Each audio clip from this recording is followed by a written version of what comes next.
Bazen Allah'a sonsuz hamdü sena olsun ki hala bu dairenin içinde bulunduğumuza göre bütün kaybetmiş sayılmayız diyor ve ümitleniyoruz. Bazen de Allah bu dini facir bir adamın eliyle de teyit eder. Hakikati ruhumuzu kuşatıyor ve o facirlerden biri olabileceğimiz ihtimaliyle ürperiyoruz. Bu husustaki mülahazalarınızı lütfeder misiniz?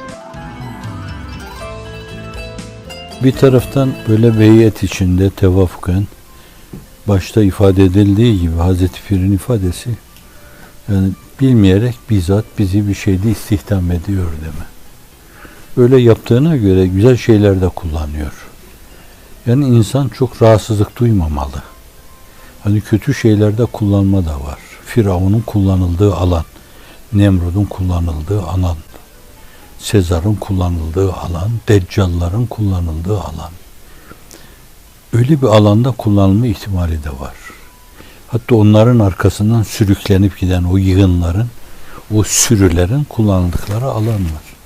Değişik vesilelerle ifade edildiği gibi, yani kendinizi bir çapı olarak kabul edecek olursanız, bir alet, kürek gibi bir alet, manivela gibi bir alet, kazma gibi bir alet farz edecek olursanız, hani bir onunla gül bahçesini eşeleme vardır, güllerin dibini timar etme vardır ve oradaki işte bir çakı, bir bıçak neyse onunla dikenleri kesme vardır. Çok güzel bir hizmettir. Bir de hafizanallah sizin ıtraatınızın aktığı bir yer, işte orayı temizleme vardır. Onun içine sokup çıkarma vardır. O pisliklerde kullanma meselesi vardır. Bu açıdan da bilmeyerek bir alanda Cenab-ı Hak bizi bir şeye doğru sevk ediyor. Farkında değiliz bunun. Belki böyle mesele kendi irademizden kaynaklanıyor olduğunu bilsek ya, az böyle veya onu kafamıza yerleştirsek, ona sahip çıksak, hafizanallah hiç farkına varmadan bir gurura, bir bencilliğe saplanabiliriz. Allah'a isnat edeceğimiz şeyleri kendimizi isnat edebiliriz. Sadece kendimizi o alanda, bulunduğumuz alanda becerikli, müstesna böyle, özel yaratılmış insanlar gibi görme gafletine, dalaletine, sapıklığına düşebiliriz. Ama biz farkında değiliz. Cenab-ı Hak bizi bir yerde kullanıyor. Bir istikamete doğru bizi sevk ediyor. Öyleyse yani işte aklın ve iradenin dehli olabileceği hususlar şunlardır. Bulunduğumuz yerde, bulunduğumuz durumu, konjonktürü rentable olarak değerlendirme adına acaba ne yapmalıyız? İşte mantığını orada kullanacaksın. Yani Cenab-ı Hak seni bu okula bir muallim olarak attı burada. Yapayalnızsın orada. Şimdi bu bir ihsan-ı ilahi, ikram-ı ilahi. Cenab-ı Hak baştan o ikramını sana hissettirmedi. Yine Hazreti Pir'in ifadesiyle en büyük ihsan-ı ilahi, ihsanı hissettirmemektir. Keramet değil, ikram. Evet, sen onu bir ikram sayarak orada, şimdi Allah bana bir akıl vermiş, bir mantık vermiş, bir de elimde dinin düsturları var. İşte meseleye bunların birleşik noktasından belki onu bir adese yaparak, o zaviyeden bakarak durumu, konjonktürü çok iyi görmek, çok iyi değerlendirmek acaba nasıl olur yani? Ben burada ne yapmalıyım? Aklını orada öyle kullanacaksın. Hafizanallah. Bu Cenab-ı Hakk'ın bizi selametle istihdam ettiği bir yoldur. Selametli bir yoldur. Hafizanallah. Bazen böyle sizdeki ilham esintileri gürül gürül olur. Belki muvakkaten başınızdan aşağı bir şey de yağdırabilir. Bazen bu istidraç da olabilir. Sizi baştan çıkarmaya matuf bir şey de olabilir. Siz bu varidatı, bu mevhibeleri kendi hesabınıza, kendi kabiliyetinizin ürünleri gibi, kendi mantığınızın ürünleri gibi, becerinizin ürünleri gibi görürsünüz. Hafizanallah. Bu defa o zirveden, o kulenin başından derin bir çukura düşersiniz. Bel'am İbni Bavura gibi, Bersisa gibi. Şimdiye kadar o kadar insan düşmüş ki haddi hesabı yok bunun. Mesela Hazreti Adem'in evladı işte, Kabil. Peygamber evladı yani. Hazreti Adem o mevzuda ne duydu, ne etti? Menkıbe kitaplarında 150. çocuğu deniyor. Yani 150. Havva validemizin batnından geliyor o döneme göre deniyor. O mevzuda kesin, kat'i Kur'an-ı Kerim'de bir şey olmadığından, sünnet-i sayede bir şey olmadığından bir şey söylememiz mümkün değil. Kabil ama peygamber evladı. Yani güzel bir yerde reşet ediyor. Atmosfer çok müsait. Safiyullah'ın hanesinde hayatta gözlerini açıyor. Havva validemiz gibi müstesna bir kadın evladı oluyor. Kardeşi Habil de o kadar mükemmel bir insan. O evde bir yönüyle böyle vahiy yağıyor. Her mesele vahiy etrafında örgüleniyor. Örgülenecek şeyin atkıları vahiyden oluyor. Akıl ve mantık orada vahyin emri altında işliyor. Güzel şeyler ortaya konuyor. Fakat bakıyorsunuz hiç dışarıya avuz farkı olmayan bir yerden adam kendine göre bir yol vuruyor, hemen dışarıya çıkıyor burada. Kabil. Bakın. Şimdi bir başkası Hazreti Nuh Aleyhisselam, bu 5 tane üllazim peygamberden birisi. Hayatı ve gönlü ilhamlarla coşan bir insan. Cenab-ı Hak irtibata kavi, müstesna 5 tane peygamberden birisi. Yani 313 mürsel mi ne deniyor? Allah bilir sayılarını. 124 bin peygamber bakacak olursanız, bazı rivayetlerde 224 bin peygamber deniyor. 224 binden 5 tane bunlar. Bunlar o tabiri kullanmakta mahsur yoksa final insanları. İpi göğüslemiş insanlar bunlar. Şimdi hanımı buna inanmıyor. Bu nasıl bakış? Bu nasıl bakışta inhiraf? Bu nasıl kötü niyet? Bu nasıl dinlememe?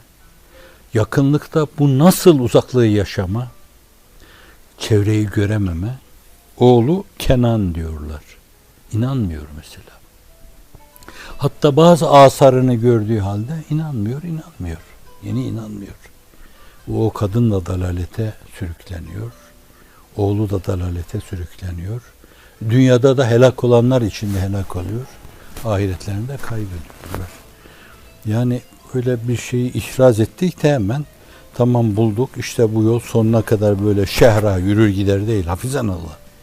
Hiç farkına varamayacağın şekilde ya enaniyetine, ya gururuna, ya kinine, ya nefretine, ya bencilliğine, ya her şeyi kendinden bilmene, ya kendini faik görmene, sen böyle olmazsa olmaz kendini bir insan görmene bağlı.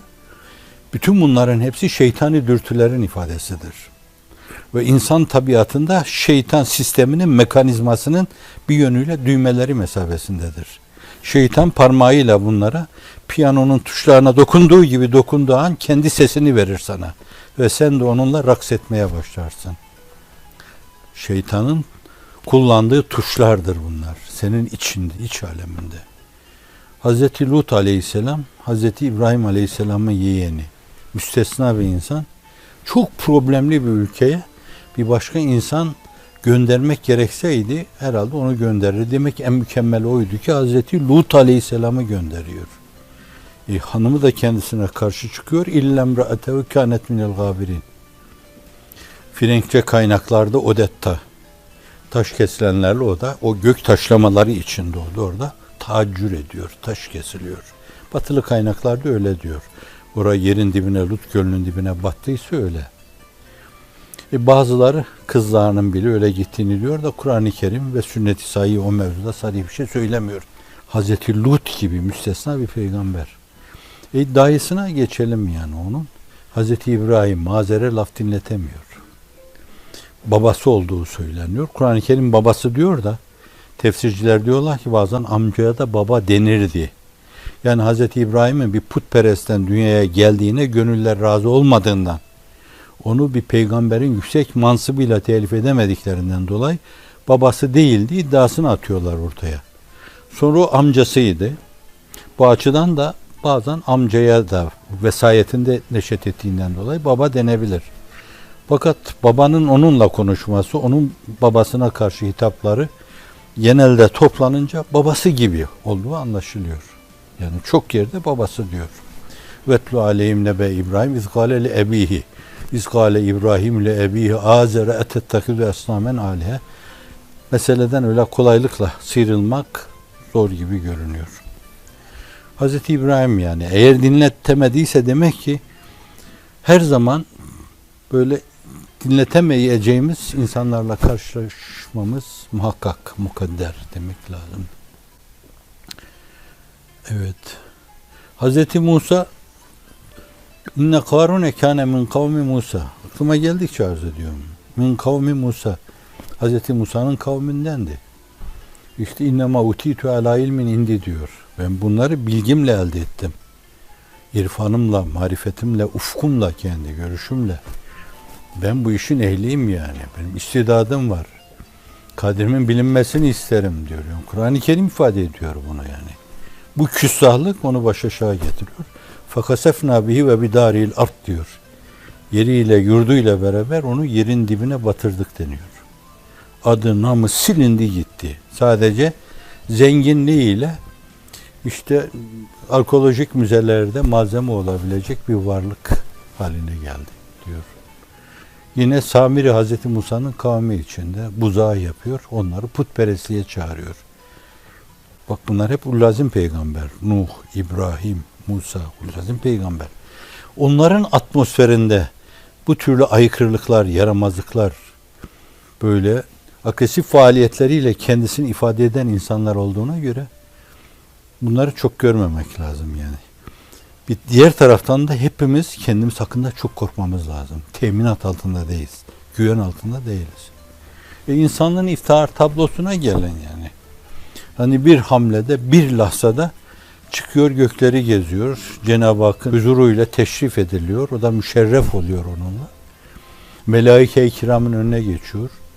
Ve çok defa menkıbelerde duyduğunuz gibi Cibril Emin diyor ki yürü ya Muhammed, Süleyman Çelebi ne hoş söyler. Yürü top senin, çevkan senindir bu gece. Cibril diyor ki bir adım daha atsam mahvolurum ben. Ötesi Haziretül Kuds alanı yani bana memnu diyor melek. Nurdan yaratılan melek. Allah'ın has vekili, elçisi, peygamberlere vahiy getiren. O öyle bir amudi yükselme yapıyor ki Efendimiz Cibril'in önüne geçiyor. O güne kadar vahyi ona getiren, ona muallimlik yapan Cibril bundan sonra tilmizlik, talebelik bana düşüyor diyor. O manaya geliyor o. Şimdi böyle bir zat amcası Ebu Leheb. Kızlarının kocası Utbe, Uteybe, Ebu Leheb'in oğulları. Kızlarını veriyor. O hanenin içine de giriyor Efendimiz. Fakat onlar o küstahlıklarını sonuna kadar devam ettiriyorlar. Geriye dönelim. Hiç kimse nefsinden emin olmaması lazım. Mesavi ahlak dediğimiz o şeylerden birisi varsa içinizde bir gün sizi yere serecek bir virüs, bir mikrop var demektir. Bir cüzam mikrobu, bir verem mikrobu, bir veba mikrobu, bir kanser hücresi var demektir. Hafizan Allah. Eğer onu o işin ehli bir uzmana, bir mütehassise, bir mürşidi kamile müracaat ederek tedavi ettirmezsen, sen Bel'am İbni Bağura gibi, Bersisa gibi işin zirvesinde bile olsan, o İhlas Kalesi'nin zirvesinden düşme ihtimali vardır. Hem de derin bir çukura düşme ihtimali vardır. Kurtulamazsınız hafizan Allah. Bu açıdan bir yönüyle insan çok korkmalı. Hakikaten dine hizmet ediyorsa kendini recülü facir bilmeli. Yani Cenab-ı Hak bu hizmetleri yaptırdı. Mesela bir el hareketiyle İstanbul'u size fethettirdi. 2 tane sözle bütün millet seferber oldu. Dünyanın dört bir yanına açıldı. O işi, o büyük işle sizin Allah'la münasebetinize bakın böyle insafla. Eğer tenasüb illiyet prensibi açısından o işin eri değilseniz işte öyle düşünmelisiniz. Sen kendini o recül facir bilmelisin. İnna Allah la yu'eyyidu hâzâ dîne biyedir recül facir. Onun için Hazreti Bir kendi nefsine diyor. Sen kendini o recül facir bilmelisin. Çünkü hadis-i şerifte ifade edildiği gibi Allah bazen bu dini facir kimselerle bile o dinin serhini, abidesini ikame buyurabilir. İkame eder. Ama o şöyle böyle inancıyla o işin içindeyse, kusurlarına rağmen hakikaten onu gönlünden yapıyorsa, o Allah'la münasebet peşinde koşturup duruyorsa, bütün mükafatsız kalmaz.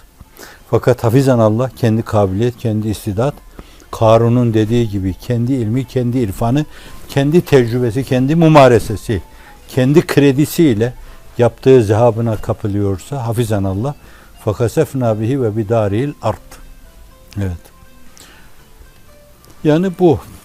Yani bir taraftan kendimizi Allah'ın sevkiyle insiyaklar içinde diğer canlıların o sevki ilahi ile naturalistlerin sevki tabii dedikleri şey, sevki ilahi ile sevk olundukları gibi Cenab-ı Hak da bizi farkına varmadan böyle bu hizmetlere sevk etmiştir. Çok defa duymuşsunuzdur.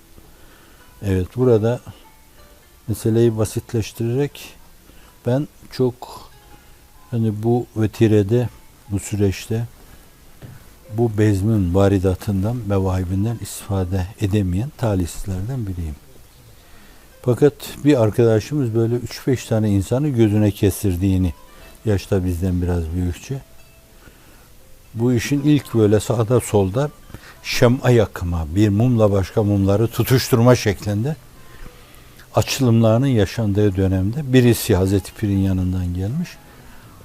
Herhalde kendisi de o meselelere çok o gün vakıf olmadığından dolayı kendi anlatma yerine öyle kaynaktan gelmiş bir insan. İşin ravzasından gelmiş bir insanın anlatmasının daha müessir olacağı veya o ihlas düsturlarında anlatıldığı gibi bir başkasına söyletmek hoşunuza gitsin. Yine ihlas mülahazasına bağlı bir şey herhalde. Şimdi onun hissiyatını bilemiyorum ben. 5-6 arkadaş böyle toparladı götürdü. Fakat inanır mısınız, ben şimdi geriye dönüyorum, böyle benim gibi vefasız bir de saf bir arkadaştan başka o meseleyle münasebetini devam ettiren kalmadı yani. Yani gittiler, geldiler, takdir ettiler. Hatta giderken yol boyu onların konuşmalarını, dava tutkusunu, dava tiryakisi olduklarını ifade etmelerini bizzat kulaklarımla duydum. Yani Akif'e hayranlığım benim neden? Neden yani bunu olmasın? Bu zat bir bayraktar, yani bir bayrak açmış filan. Fakat hafizanallah, yani bir yerde başka, kendime göre ben de bir şey yapacağım. Kendi aklımla, kendi irademle, kendi kapasitemle falan deyip böyle ayrılıp gidenlerin haddi hesabı yok. Hasan Basri Hazretlerinin üsbuiyesinde kusurlarını okuması var ya, yani neden görmek istemiyorsunuz? Bir gün bakmamanız gerekli olan bir yerde bir harama nazar etmişseniz neden bunu büyük bir günah gibi görmüyorsunuz? Allah Resulü öyle buyuruyor. Kutsal hadiste en-nazratu sehmun min sehami iblise mesmum men tereka mekafete ebdeltu imanen yecid halavetehu fi kalbi. Kutsal hadis. Harama nazar şeytanın zehirli oklarından bir oktur diyor. Neden bunu hafife alıyorsun? Göz zinası diyor ona. Diğeri de bir zina. Ve zina büyük bir günah. Kulak zinası. O münkeratı dinliyorsun. Bazı meselelerde çok rahat hareket ediyorsun. Bazen öyle olmuş ki sen de belki hiç farkına varmadan bağışlayın. Bir kısım bohemlikler içine girmişsin. Neden yani bunları zihninin bir tarafına, o nöronlardan birine kaydetmiyorsun? Hafızanın bir yanına kaydetmiyorsun. Sürekli Rabbine teveccüh ettiğin zaman hep onlara bakıp geçerek esas Rabbimizle aranızdaki münasebeti değerlendirmiyorsun. Yani ben kimim ya Rabbi? Bak şimdi korteksteki kendi durumuma bakıyorum ben. Ben Hin oğlu Hin'im. Bir yerde gözüme dikkat etmemiş, bir yerde kulağıma dikkat etmemiş, bir yerde ağzıma koyduğum şeye dikkat etmemiş, bir yerde düşük çenelik yapmış, gevezelik yapmış, iftirada bulunmuş, gıybette bulunmuş, şunu bunu çekiştirmişim. Bir yerde geriye dönsem bile harama doğru bir adım atmışım, bir yerde harama el uzatmışım, bir yerde dikkatsiz davranmışım, bir yerde şüpheli şeylerin içine girmişim, bir yerde ben demişim Allah'a ait işlerde. Bütün bunların hepsini birden gözden geçirerek ya Rabbi işte bütün bunlara baktım ben. Şimdi seninle münasebetime bakıyorum. İşte seninle münasebetim bu şeylerin gölgesinde çok kirli olduğu görünüyor. Ben böyle mücrimin, müsiin, müfsidin, fasıkın tekiyim. Senin inayetin olmazsa. Eğer her insan Hasan Basri Hazretleri gibi bir yönüyle, İmam Cafer-i Sadık gibi, Üveysül Karni gibi onun 2 münacatı var. Birisini Hazreti Üstad Büyük Çevşen'in içine almış malum münacatlardan. Manzum şeklinde olanı almış. Abdülkadir Geylani Hazretleri gibi kimseler bunlar öyle şeyler söylüyorlar ki zannederseniz adamın orucu demhanede, bayramı meyhanede, bilmem sair günleri de puthanede geçmiş gibi zannedersiniz.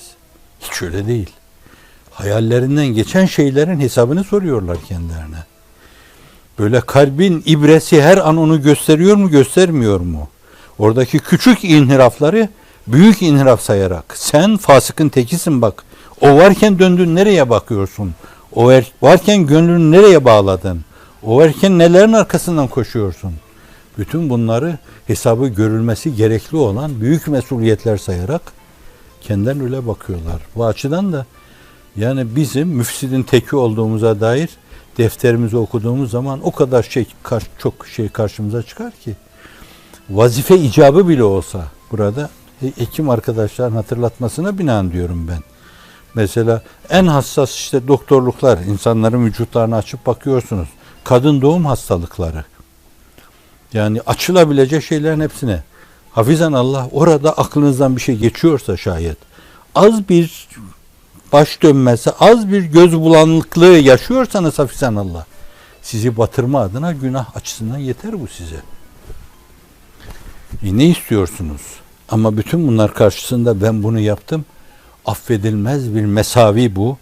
Ben bununla tam gayyayı boyladım değil diyeceksin. İşte bunları düşüneceksin. Estağfirullah min külli zenbin tübtü ileyh diyeceksin. Allah'ım ben şimdiye kadar kendimi böyle bu şehrahta hiç sarsılmadan, hiç devrilmeden, hiç kabaklamadan böyle doğru dürüst yürümeye muvaffak olamadım. Ama senin inayetine, senin keremine, senin lütfuna, senin rahmetine itimadım tamdır. Senin kapından şimdiye kadar eli boş kimse dönmedi. En mücrimler bile geldiler oraya kadar, ispas içindeydiler. Senin kapının tokmağına dokundukları andan itibaren orada adeta orası onlar için bir arınma kurnası haline geldi. Pırıl pırıl oldu, geriye döndüler. Ben mücrim kulun, Hazreti Pir 12. notada öyle diyor. Senin Said kulun müsin, mücrim, günahkar, seydinden kaçmış bir asi olduğu halde. O öyle düşündüğüne göre niye düşünmüyorsun ki öyle? Ama onun rahmeti bütün bunların hakkından gelecek kadar geniştir. İşte orada havf-ı recai, at başı tutma böylece. Bir taraftan arınabilme mülazasını taşıma ve diğer taraftan da yaptığın hataların hacaletiyle iki büklüm yaşama. Bu iki şeyi cem etme. Hakiki kulluk da budur. Cehennemden en son çıkan, hesabı en son biten, cennete en son giren, böyle havfle tir tir titreyen fakat ümidini de kaybetmeyen zümredir bunlar. Yani birer şahıs gibi bahsediliyor da o mesele öyle tek şahıs meselesi değil. Yani hani mesele bir tanesi onlardan sahih hadislerde ifade ediliyor. Böyle cenneti bile görmüyor yani. Farklı bir buğda baktırılıyor ona. Ya Rabbi ben böyle işte cenneti bana göster. Kapısının önüne götür. Ya Rabbi az aç içeriği göreyim ben diyor. Sonra içeriği görünce tabi oradaki o debdebe, o ihtişam, o baş döndürücü güzellikler yine Üstad Hazretleri'nin ifadesiyle dünyanın binlercesine mesudane hayatı bir saatine mukabil gelmeyen o cennet hayatı başını döndürüyor. Ya Rabbi ne olur diyor beni de koy içeriye. İçeriye koyunca bir ufuk açılıyor. Dünya kadar yerler. Arduha kârdis semâi vel ard. Yerler ve gökler genişliğinde yer. Hepsi senin diyor Cenab-ı Hak. Rabbül Aleminsin diyor. Benimle alay etme diyor. Evet. Rahmeti çok geniş. Fakat bunlar dengeyi bütün kaçırmamışlar. Kantarı bütün kaçırmamışlar yani. İmanla gitmiş. Hepimiz belki Allah'ın rahmetinden öyle ümit var olmalıyız. Fakat unutmamalıyız. Efendimiz sallallahu aleyhi ve sellem buyuruyor ki yine sahih hadiste hiç kimse ameliyle cennete giremez. Sen de mi diyorlar? Evet ben de diyor. İlla en yetegammedeniyallahu bi rahmetin minhu bir rivayette de ve fadlin. Allah rahmetiyle sarmalar. Beni de rahmetinin vesayetini alır. Rahmetiyle götürür oraya sokarsa ona bir şey diyemem diyor yani.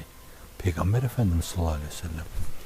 Bu düşüncedeki dengenin ifadesi, hayatı yaşarken sırat-ı müstakimi yaşamanın ifadesi. Oradaki o görülen şeyler de buradaki hayatın o aleme aksedişinden ibarettir. Sırat burada geçilir. Hesap burada görülür. Mizan burada kurulur. Hayat burada dengeli yaşanır. Sevap, günah meselesi burada işte dengeye konur. Sağ kefenin ağır gelmesine dikkat edilir. Onlar burada yapılan o şeylerin oraya aksedişinden ibarettir. Orada resimleri var o meselelerin. Sen burada o köprüyü geçmişsen, o mizanı aşmışsan, orada o defterin sağ tarafından almışsan, Allah'ın izni inayetiyle orada, işte orada o suretler, onları görüp geçeceksin öyle. Surettir onlar. İşin hakikati burada. Bu madde alemde. İnne Allah la yu'eyyidu hâzâ dîne ve yedir reculil facir. Allah bazen facir, zalim, aşağılık mahluklarda da bu dini teyit edebilir. Kendine öyle bakmalısın. Ve kendini bu mülazaya bağlı götürüyorsan, senin o hizmette hataların içtihat hatası olur. Ve bazen onlara birer sevapla lütfedilir. Fakat kendini müntehap, müstefeynel ahyardan, geçmişten kalma, o safi, peygamberlik ruh ve manasını temsil eden bir vazifeli, bir sorumluluğu gibi herkes seni dinleme mecburiyetinde bir konumda hissedersen hafizanallah.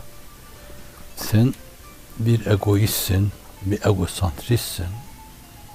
Kendini beğenme, her şeyi kendi düşüncene, kendini takdire bağlamadan dolayı da bir narsistsin. Dolayısıyla senin o davranışların mahsı isabet olsa bile onlarda sevap olmaz.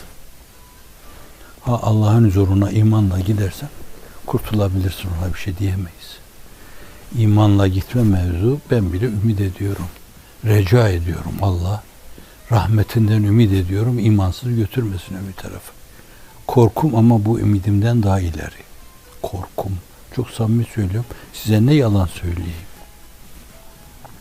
20 defa dünden bugüne aklımdan geçmedi desem yalan söylemiş olurum. Evet. O kadar Allah'tan korkmak, saygılı olmak ve fakat rahmetinden katiyen ümidini kesmemek. Bizim gibiler niceleri senin kapına müracaat ettiler ve sen onları boş çevirmedin, o virtlerde olduğu gibi. Kapına ilk müracaat eden ben değilim. İlk mücrim de ben değilim. O kadar çok mücrimler ne hatlar karıştırdıktan sonra döndü, senin kapının tokmağına dokundular ve sen onlara buyur ettin. Has sarayını aldın. Haziretül Kuds'unda şereflendirdin onları. Onları cennetine koydun. İşte bütün bunlar senin Rabbin kullarıyla muamelesi açısından beni ümitlendiriyor. Bana da bir ümit kapısı aralanıyor. Ümit ediyorum ki bana da öyle bir şey düşer. Allah'la irtibatı kavi olan insanın mülazası bu olmalı. Benim irtibatım kavi olmadığından o meseleyi tam resmedemem. Edemeyebilirim. Ortaya koyamayabilirim. Fakat aklımın erdiğince meseleyi arz ediyorum. Kim bilir imanı çok güçlü, sabahtan akşama kadar hayatını onunla beraber götüren insanların mülazaları bu mevzuda ne kadar süt gibi pırıl pırıl apak değil mi? Ne kadar zemzem mi Kevser mi? Kevser gibi dupduru.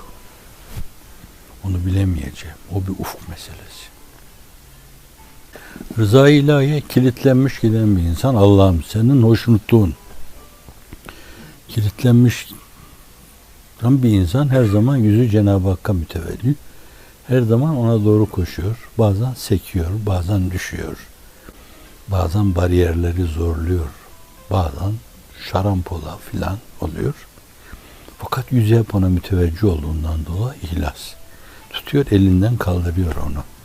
Şefkatli bir annenin, bir babanın belli yaramazlıklarla sürçen, düşen, bazen önlüğünü kirleten çocukların elinden tutup hafif okşayıp seni gidi yaramaz. Yine başıma bir sürü iş çıkardım ama zat-ı-ülûhiyet öyle demez yani.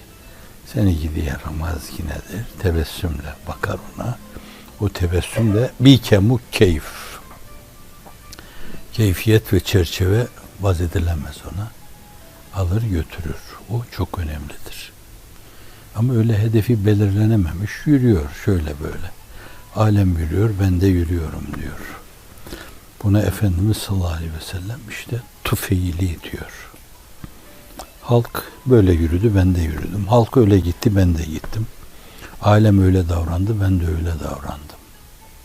Bu hadis-i şerifteki ifadesiyle imma'a diyor. Mukallit, şabloncu,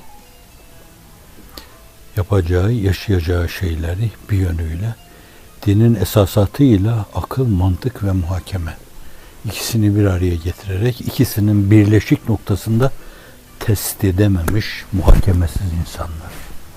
Allahu ekber kebira velhamdülillahi kethira ve subhanallahi bukreten ve asila.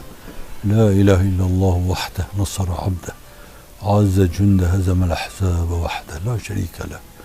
Allahümme la mani lima atayt ve la mu'tiye lima men'at ve la radde lima qatayt ve la bedre lima hakemt ve la yenfa'u zel cedd minkel cedd. Allahümme aizzena ve aizzil İslam vel müslimine sünniyin ve khzul men yuridu khizlanena ve khizlanel müslimin. Allahümme aizzena ve aizzil İslam vel müslimine sünniyin ve khzul men yuridu khizlanena ve khizlanel müslimin. Allahümme aizzena ve aizzil İslam vel müslimine sünniyin ve khzul men yuridu khizlanena ve khizlanel müslimin. Allahümme iftah aleyna hikmetek ve enşur aleyna rahmetek ya zel celali vel ikram. Allahümme afiz aleyna min avarifil ma'arif. Allahümme eyyidna bi ruhin min indik. Allahümme allimna min ledunke ilma ya erhamer rahimin ya zel celali vel ikram. Ve salli ve sellim ve barik ala seyyidina Muhammedin ve ala alihi ve ashabi ecmaîn et-tayyibin et-tahirin fi evveli duaina ve fi evsadi duaina ve fi ahiri duaina ve adedi ilmik ve adedi malumatik amin.